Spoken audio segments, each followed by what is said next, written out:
Big Value, Big Business Podcast, episode 30.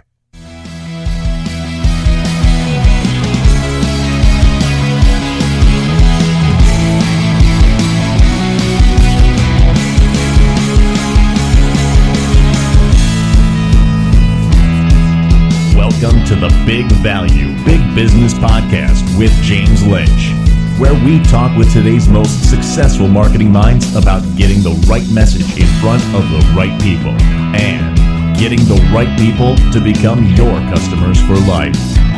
And now, your host, James Lynch. All right, welcome back, my friends, to yet another edition of the Big Value, Big Business Podcast. I am your host, James Lynch. I am really big time super excited about my very special guest today. His name is Kris Reid. Kris is the founder of the Ardor Media Factory.com, the premier content marketing company based in Davao City in the Philippines, offering businesses worldwide exceptional content marketing and search engine optimization services. It is my pleasure to welcome Kris to the Big Value, Big Business Podcast today. Hello, Kris. How are you today, sir? I'm fantastic, James. Thank you very much for having me. Oh, the pleasure is mine, sir, and I thank you. Ardor Media Factory, that is your new baby, eh? It sure is. We're just launching as we speak. That's awesome. And I did a little research on Ardor. I knew the term sounded familiar, but a short definition would be passion, fervor, zeal, intensity, verb, fire, emotion. Does that represent the Ardor Media Factory? That's exactly what we're trying to portray. It's the sort of content that we try and put forward for our customers. I love it. Hey, well, again, I want to thank you for coming out, and we're really looking forward to having you share with us just how we can best use content marketing to our advantage and to promote our businesses, online and develop at the same time favorable search engine rankings in the process. So, does that sound like a plan? Yeah, sure. Fire away. All right. So let's start with a little history about you and your company, and just maybe get to know you a little bit, and like where you came from, a little bit about the journey that brought you here to where you are today.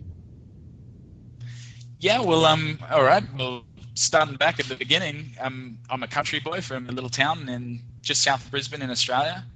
I studied software engineering in Australia, and pretty much as soon as I finished my studies, I moved to London, and I might have embellished on my CV a little bit as a junior software developer, but it worked out pretty well. I got some nice contracts working for some rather large financial institutions like Visa Europe and Euroclear.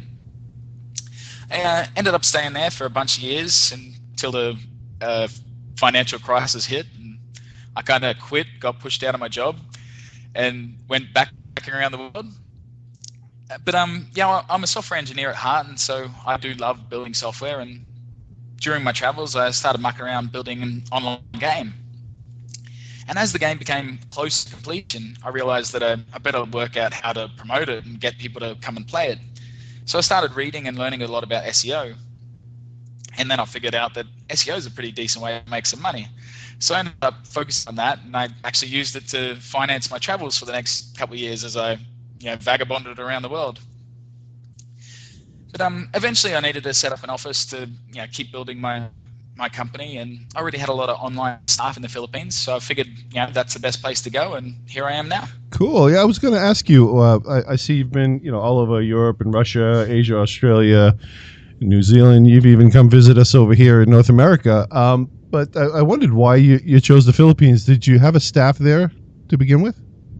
Yeah, I mean, I already had two main staff working for me for, 2 or 3 years. And so I really trusted their opinion. And both of them said Davao was the best place to go. I'd never been to the Philippines before. And I came straight here, and, I've got a young family. And I saw that, it's a nice town. It's quiet. It's safe. It's got beautiful beaches. No pollution, decent schools. Knew my wife would love it straight away. So, I set up shop. And it was only after I'd even got a house here that I realized that they weren't actually in Davao. Who, your folks? Your staff? My two online staff, they were my managers. They lived up north further, but yeah, now they work in my office. Too Yeah. funny. Yeah, don't live here, live over there. But no, that's cool. That's a great story. Awesome. So listen, so it's been a twisty, windy road for you, and obviously, you feel like you've landed with your new company, and so along the way, you're getting off the ground now. But as an entrepreneur and just coming up, how about any of the biggest challenges, or maybe one of the biggest challenges that you've had coming up that you've had to face and overcome? I mean, it certainly has not been an easy ride. It's been a whole lot of work and, ups and downs, and, you think you got it and you think you're going great, and then, something else comes and clobbers you. So it's hard to stay on top of everything. But one thing that I really have learned is that you need to trust in your people. You can't do everything. You need to hire good staff, you need to train them, you need to invest in them, and you need to give them ownership. So, they need to control the projects they're working on and be their own boss. Really, you can't do every job in your company, so you need to trust in your team. Yeah, that's very well said. That's true, and I find some of the most successful entrepreneurs that I speak to do know when to delegate. And there is a rule when you want to move things forward. I mean, 80% of your time has got to be creating and promoting your business, where the other 20% is administration and the back end stuff that we can easily, if we organize, we can easily find and delegate and find the right people to do it, and to quote you, and to trust them to do it. That's very, very important. Awesome. I love it. So, I mean, there's a saying that I've heard, to work on your business or work in your business, and it's hard to know the balance. So we had our struggles. You've kind of learned to trust your staff and to delegate when you needed to. So tell me when you've kind of figured out you were on the right path with Ardor and just moving forward, and what was your aha moment to say, yeah, I'm doing this thing and things are moving in the right direction? Well, it's kind of funny because about this time last year, about June, things were kind of getting pretty rocky, and I was feeling pretty unsure about how things were. And then we just had explosive growth. Like in June, I think we had 4 staff in the office and around 3 times that working online. But by December, we'd outgrown our office, moved to a bigger location, had more than 20 staff in the office, and I can't even tell you how many online, because I have managers that deal with that. It was a really great end to last year, and it's felt fantastic. So you're able to sit back and say, yep, I'm going in the right direction and things are finally on track. Yeah, well, you can really feel secure that it's not going anywhere. I've got a young family that I have to provide for, and people count on me. It's nice to know that you can pay them at the end of the month. That's cool. Yeah, and so tell me about a day in the life at the Ardor Media Factory. What do you guys do? Like putting it all together from acquiring a customer to nurturing them through their needs and their content, designing their content flow and how it ties into the SEO. Just run us through a day in the life. Well, I mean, it can be very different depending on the customer you get. Like we had a brand new customer join today, and he was a referral from another customer. I gave him a call. He's a tradesman in Sydney, Australia, and he already knew quite a lot about SEO and backlinks. He'd already worked with some other companies that he wasn't happy with the results, and I signed him up. He knew how to do everything himself. He knew what keywords he wanted to target. So in the system it went, and job done. Other people, they don't know where their website ranks. They don't know what their customers are really searching for to get them. I mean, I don't know really why they have a website to start with, but we try and every business solves a problem. So we try and work out what it is their customers, what the problem is they're searching for, and how we can put their website in front of their customers. And so they're the customers we have to nurture a lot more, and it's part of the job. I'd quite like the customer interaction. Yeah, so it goes from one end to the other. You have someone like the first that knows where he's going, knows the keywords he wants to go for, and has a straight line to where his business goals are. And then you have the others that you have to kind of nurture and consult and kind of point them in the right direction. So that's cool. Yeah, certainly, because it's their business. I sometimes even they'll ask me which keyword's better, and at the end of the day, I don't know. I don't sell their product. You might have one keyword that has 1,000 people searching it, but you might have one keyword that has 10 people, but they're the people that'll buy your product. Each business is different, and so you really need to know your customers and what they're searching for to find your best products and your Absolutely. best sellers. Let's just take that concept for a minute and just expand that a little bit, because I like to ask with entrepreneurs, and especially the professionals like you, that like you're in the content marketing world. So a lot of my listeners, they're consultants, they're small business owners.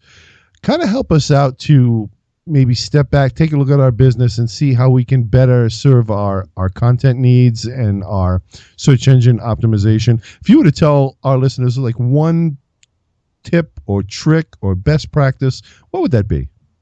Well, one thing I recommend is that people add to their website constantly. I mean, you don't have to be doing it daily, but at least once a month. Make a little blog post about what your company's been up to. If you've got no new products or services, write something interesting about your team. Like, keep it fresh, keep your website dynamic. Not every business, okay, if you're a concrete cleaner, it might not be that interesting. People don't want to follow you on Facebook, but you can still, update what's the latest jobs you've been working on. Show more examples of, here's the last job we did, and here's a testimonial by that customer. Build your website, build your brand, and lets people know you. Yeah, and how does that benefit us as far as, does Google see or the search engines in general, do they see that dynamic content creation, do they see that as positive and favor you in the rankings? Yeah, they certainly see that websites that are dynamic, that are added to, they get looked at more often. Google has a spider that scurries around the internet and reads every page. It goes to websites that update themselves more often. If it goes to your website and you haven't changed since last time it was here, it won't come back for a lot longer because it figures that nothing's going to change again. So yeah, it does help your rankings in the search engine, but adding content is also good for your customers too. Like, if there's a reason for me to come back to your website and I can see something new, I can learn more about you, and essentially it builds out your website and makes it bigger. I mean, if you're a new company, you're only going to have a few pages of a little bit of content, but if you just add one page every month, what's the latest job you've been working on, eventually you'll have a big website with heaps of content and people can really know about you. Yeah, it's kind of like building a platform, building your platform out and growing and giving them eventually something to really look at and spend time on. For sure. So let's talk about Kris Reid for a minute. You mentioned you have a small family. I like to get into the heads of a lot of the entrepreneurs I speak to and kind of find out what makes them tick, how they came upon realizing they had the entrepreneurial spirit, and what drives you, what keeps you going, what any productivity or any kind of hacks that you have that keep you moving in the right direction. So what drives you as a businessman, Kris? Oh, that's a tough question. I mean, essentially, yeah, I want to provide the best life I can for my family, but that's not really it. I'm a software engineer. I love building software. A big part of what we do is software. We have software that manages all of our content, and we're building more and more to try and measure our results. I like ownership of having my own business, having a freedom to do what I want to do. Like, I've got a small software team now, and we'll have meetings and discuss ideas and whatnot, and I get to pick which direction the company goes because it's a company. That's a great feeling that, they're smart guys, so I like to take into consideration what they have to say, but I like to be able to do what I want to do. It's fun. I work a bunch of hours a week. Like, sometimes I have trouble sleeping at night because, I'm excited about jumping up and working. I work too much on the weekend. I really need to go and spend time with my family. Yeah, it's a good and a bad problem. It keeps us moving. as entrepreneurs and keeps us growing our business. But if your wife's anything like mine, she's probably wondering why I'm up at 5 in the morning right now instead of in bed. But she doesn't understand that I'm talking to somebody 12 hours away and a different time zone. So, yeah, we do jump out of bed especially when we have that big idea. So that's awesome. That's awesome. It's good to hear that you're growing not only a content marketing team, but you also have a good little software team growing there, which is kind of where you got your start. So you're staying with your roots and expanding on that. Yeah, for sure. I mean, well, that's what I'm good at. You know, all of the marketing and promotional stuff. Like, I'm learning that, and it's fun too. But I'm a software engineer, and I creep back into my little dark cave every now and then, and really, that's what I enjoy doing the most. Yeah, totally understood. So listen, so tell us what you have going on with the company. This is basically where I would ask you to promote your business, what you do, what you can do for our folks, where they can find you, be it your website and on the social media platforms, easiest way to get in touch with you. What do you got going on? Yeah, well, at the moment, as you mentioned before, with launching our brand, Ardor Media Factory. And one of the cornerstones that we've put out there is a free on-page SEO guide called the Ultimate SEO Cheat Sheet. You know, like, we deal with so many different websites, and it sometimes astounds me just how terrible their on-page SEO is. And it's generally really simple things that people that don't even have that much technical knowledge can fix themselves.